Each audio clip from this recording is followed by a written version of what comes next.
Welcome to way to job.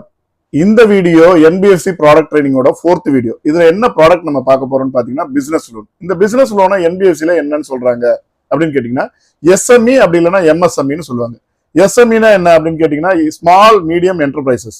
MSME அப்படின்னா என்னன்னா micro small medium enterprises. சரி, okay, இது என்ன மீன் பண்ணுது தமிழ் அப்படின்னு கேட்டீங்கன்னா சிறு குறு தொழில்கள் செய்யும் வியாபாரிகள், அவ்வளவுதான். சோ இந்த மாதிரி வியாபாரங்கள், இந்த சிறு தொழில் செய்யும் அந்த வியாபாரங்களுக்கான லோன் உதவி, அவ்வளவுதான். சோ இப்போ இந்த பிசினஸ் லோன் பண்றதுக்கான சர்டன் ப்ரொசீஜர்ஸ் இருக்கு. இது எப்படி பண்றாங்க அப்படிங்கறத பத்தி பார்ப்போம்.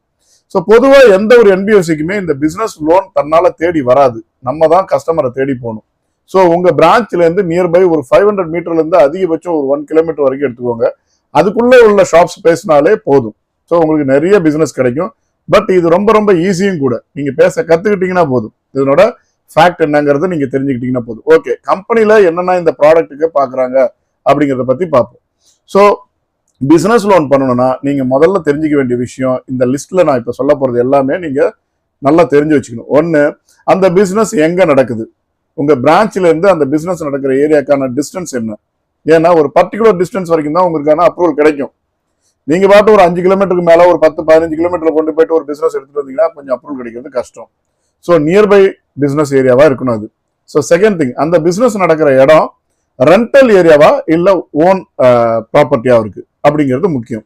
ஏன், என்ன வித்தியாசம் அப்படின்னு கேட்டீங்கன்னா, ரெண்டல் ப்ராப்பர்ட்டியா இருந்ததுன்னா சர்டன் ப்ரொசீஜர்ஸ் நிறைய ஃபாலோ பண்ண வேண்டியது இருக்கும் நம்ம. ஆனா ஓன் ப்ராப்பர்ட்டியா இருந்ததுன்னா அந்த சில அப்ரூவல்ஸ் எல்லாம் நம்மளுக்கு சீக்கிரம் கிடைக்கும். ஸோ அதனால ரெண்டல் ப்ராப்பர்ட்டியா ஓன் ப்ராப்பர்ட்டியா. ஓன் ப்ராப்பர்ட்டினா அதுக்குள்ள நம்ம பெருசா எதுவும் பார்க்க வேணாம். நம்ம பார்க்க வேண்டியதே அதுக்கான டாக்குமெண்ட்ஸ் மட்டும்தான்.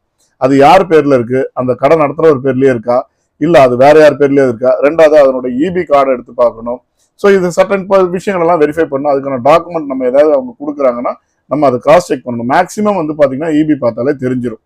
சரியா, இபி கார்டு பார்த்தாலே தெரிஞ்சிடும். ஸோ நெக்ஸ்ட், இந்த ரெண்டல் ப்ராப்பர்ட்டியா இருந்ததுன்னா நம்ம அடுத்தடுத்து சில கேள்விகள் இருக்கு. அந்த கேள்விகள் என்னன்னா, அந்த ப்ராப்பர்ட்டி ரெண்டல் ப்ராப்பர்ட்டில அந்த பிசினஸ் எவ்வளவு வருஷமா நடக்குது. இப்பதான் ஒரு 6 மாசம் ஆச்சா, இல்ல 1 வருஷம் ஆச்சா, இல்ல 5 வருஷம் ஆச்சா, இல்ல 10 வருஷம் ஆச்சா அப்படிங்கிறது முக்கியமான கேள்வி. ஒருவேளை அது 10 வருஷத்துக்கு மேல இல்ல 10 வருஷம் நடந்துட்டு இருக்குன்னா டெஃபினட்டா ஓன் ப்ராப்பர்ட்டி கொடுத்து ஒருத்தர் எப்படி பிசினஸ் லோன் எடுக்கிறாரோ அதுக்கு ஈக்குவலா ட்ரீட் பண்ணுவாங்க. ஏன்னா ஈவன் தோ அது ரெண்டல் ப்ராப்பர்ட்டில இருந்தாலும் அவர் ஸ்டாண்டர்டா 10 வருஷம் ஒரே இடத்துல பிசினஸ் பண்றாருன்னா அப்ப நல்ல பிசினஸ் பண்ணிட்டு இருக்காருன்னு அர்த்தம். அதனால அவருக்கான சலுகைகள் அதிகமா இருக்கும். பட் ஒரு 6 மாசமோ 1 வருஷமோ இருக்காங்கன்னா கொஞ்சம் அதிகமா செக் பண்ணி தான் கொடுப்பாங்க. ஸோ அதனாலதான் நம்ம அந்த டியூரேஷனை நம்ம செக் பண்றோம். ஸோ அதுக்கு அடுத்தது என்ன டைப் ஆஃப் பிசினஸ் பண்றாரு, இதுதான் தேர்ட் திங். என்ன டைப் ஆஃப் பிசினஸ் அப்படின்னா, மல்லிகை கடை வச்சிருக்காரா, இல்ல ஜவுளி கடை வச்சிருக்காரா, இல்ல வேற ஏதாவது பர்னிச்சர்ஸ் கடை வச்சிருக்காரா, இல்ல வேற ஏதாச்சும் ஷாப்ஸ் வச்சிருக்காரா, இல்ல வேற ஏதாவது பிசினஸ் பண்றாரா, இல்ல ஒரு இண்டஸ்ட்ரி மாதிரி வச்சிருக்காரா, இல்ல ஒரு சில வேற ஏதாச்சும் பண்றாரா அப்படிங்கிறத நம்ம முதல்ல பார்க்கணும். ஸோ இப்போ அது என்ன டைப் ஆஃப் பிசினஸ்னு பார்த்துட்டு அதுக்கு அடுத்தது அங்க கஸ்டமர் எந்த அளவுக்கு டெய்லி வாக்கின்ஸ் இருக்காங்க, வராங்க, போறாங்கிறத பார்க்கணும். அதாவது அங்க எந்த அளவுக்கு வியாபாரம் நடக்குது அப்படிங்கிறத நம்ம பார்க்கணும். ஸோ டெய்லி டிரான்சாக்ஷன் இருக்கா அப்படிங்கிறதையும் கவனிக்கணும். ஸோ அப்போ அந்த பிசினஸ்க்குள்ள நம்ம ஏன் இதெல்லாம் கவனிக்கணும்னா, டெய்லி டிரான்சாக்ஷன் இருக்கு, நிறைய கஸ்டமர் வராங்க, பொருட்கள் வாங்குறாங்க, போறாங்கன்னா அப்ப அது நல்லா நடந்துகிட்டு இருக்கு, நம்ம நம்பி லோன் கொடுக்கலாம். ஒருவேளை கடை திறந்து வச்சிருக்காரு, யாருமே வரல, டிரான்சாக்ஷன் இல்லைன்னா அதை நம்ம நம்பி கொடுக்க முடியாது. காரணம் என்னங்கிறத நான் அடுத்தடுத்து சொல்றேன். ஸோ இப்போ அது நம்ம கஸ்டமர் எந்த அளவுக்கு ப்ரொஃபைல் என்ன, எந்த மாதிரி ஒரு ஷாப்ஸ், எந்த மாதிரி ஒரு பிசினஸ் எல்லாத்தையும் பார்த்துட்டோம். நெக்ஸ்ட் நம்ம அதுல தெரிஞ்சுக்க வேண்டியது என்னன்னா, அந்த கடை எந்த மாதிரி ஒரு லொக்கேஷன், ஐ மீன் அந்த கடை எந்த மாதிரி பில்ட் ஆயிருக்கு அப்படிங்கிறத நம்ம ரொம்ப பார்க்கணும். அந்த கடை பாதுகாப்பா இருக்குதா அப்படிங்கிறத நம்ம பார்க்கணும். அந்த ஸ்டாக்ஸ் எல்லாம் நம்ம பாதுகாப்பா வச்சிருக்காங்களா, அந்த ஸ்டாக்ஸோட வேல்யூ என்ன அப்படிங்கிறதெல்லாம் நம்ம கவனிக்கணும். எதுக்காக கவனிக்கணும் அப்படிங்கிறது நான் அது சொல்றேன். என்னன்னா, ஒரு ஸ்டாக்ஸ் எந்த அளவுக்கு அவங்க மெயின்டைன் பண்றாங்களோ அந்த அளவுக்கு அங்க பிசினஸ் நடக்குதுன்னு அர்த்தம். ஒரு உதாரணத்துக்கு அவர் உங்கள்கிட்ட 1 லட்ச ரூபா லோன் கேட்கிறாரு, ஆனா அங்க ஸ்டாக்ஸே 50,000 ரூபாய்க்கு தான் இருக்கு. இப்ப இவங்களுக்கு லோன் கொடுக்கலாமா வேணாமா? ஃபைன். சோ இப்போ இது டெஃபினட்டா எல்லாருக்குமே தெரியும். என்னன்னா, இந்த மாதிரி ஒரு ஆட்களுக்கு நம்ம லோன் கொடுக்க மாட்டாங்க. 1 லட்ச ரூபா லோனே இல்லைன்னு சொல்ல மாட்டாங்க. பிகாஸ் லோன் ப்ராடக்ட் நேமே MSME தான் நம்ம சொல்லியிருக்கோம், micro small medium enterprises. So அந்த மைக்ரோங்கிறது இதுல இருக்கிறதுனால சிறு கடைகளுக்கும் நம்ம கொடுக்குறாங்க என்பிஎஃப்சில. அப்போ என்னன்னா, அவருக்கு 50,000 கொடுக்க மாட்டாங்க, வேணும்னா ஒரு 10,000 ரூபாய் கொடுப்பாங்க. புரியுதுங்களா?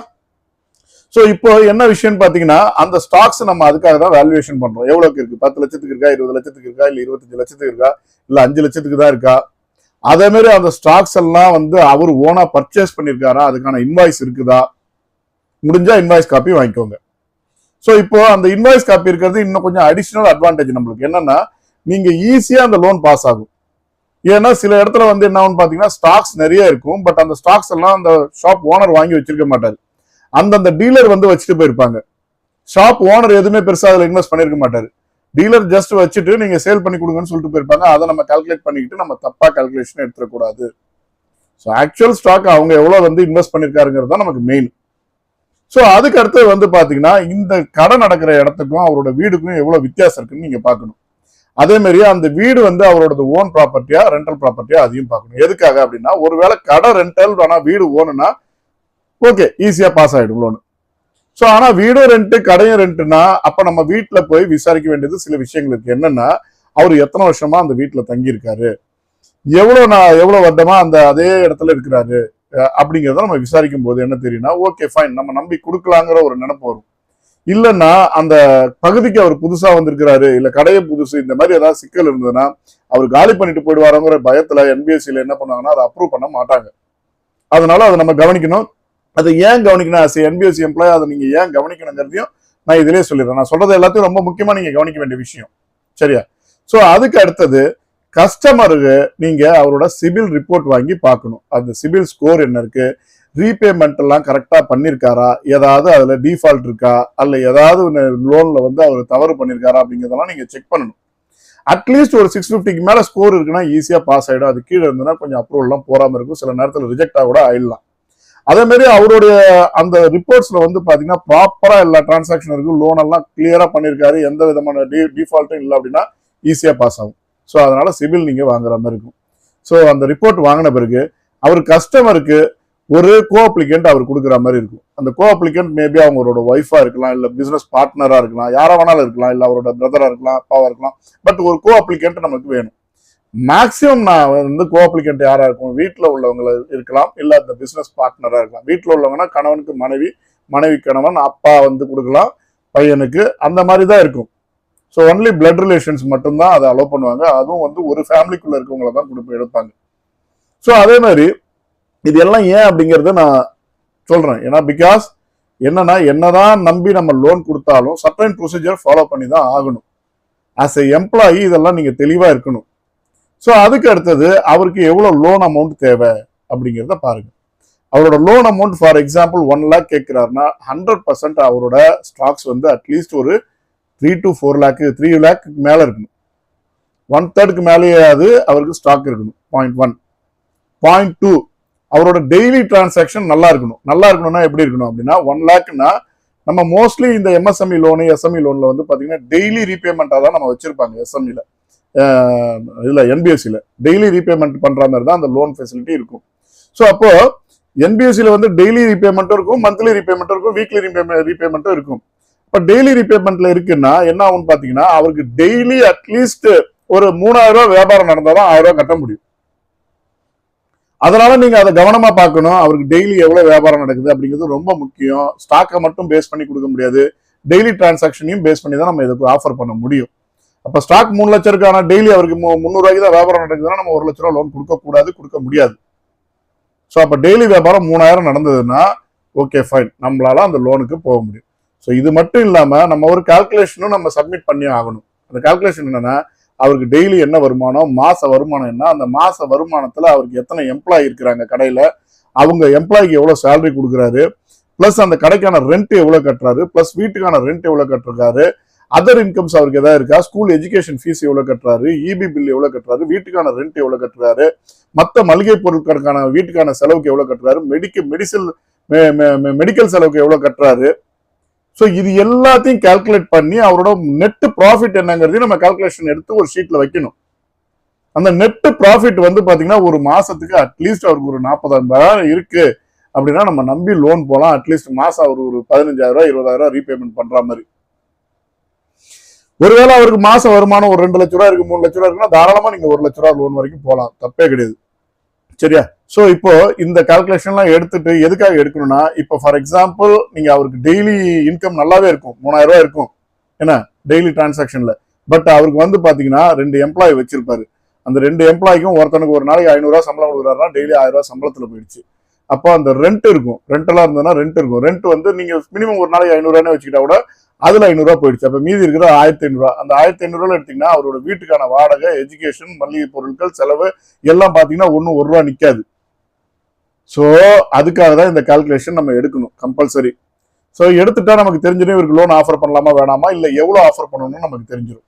ஒருவேளை நீங்க அந்த வெறும் அந்த டிரான்சாக்ஷனை மட்டும் பார்த்துட்டு இந்த கால்குலேஷன் பார்க்காம கொடுத்துட்டீங்கனாலும் மாட்டிப்பீங்க. ஏன்னா இந்த மாதிரி கஸ்டமர் என்ன பண்ணுவாங்க, ஒருவேளை நீங்க இதை பார்க்காம லோன் ஆஃபர் பண்ணிடுறீங்க அப்படின்னா என்ன நடக்கும் அப்படின்னு பாத்தீங்கன்னா, லோன் வாங்கின பிறகு என்ன பண்ணுவாங்கன்னா, அந்த லோன் வாங்கின ஃபண்ட்லயே ஒரு 10-20,000 அவங்க ரீபேமெண்ட்டுக்காக வச்சிருப்பாங்க.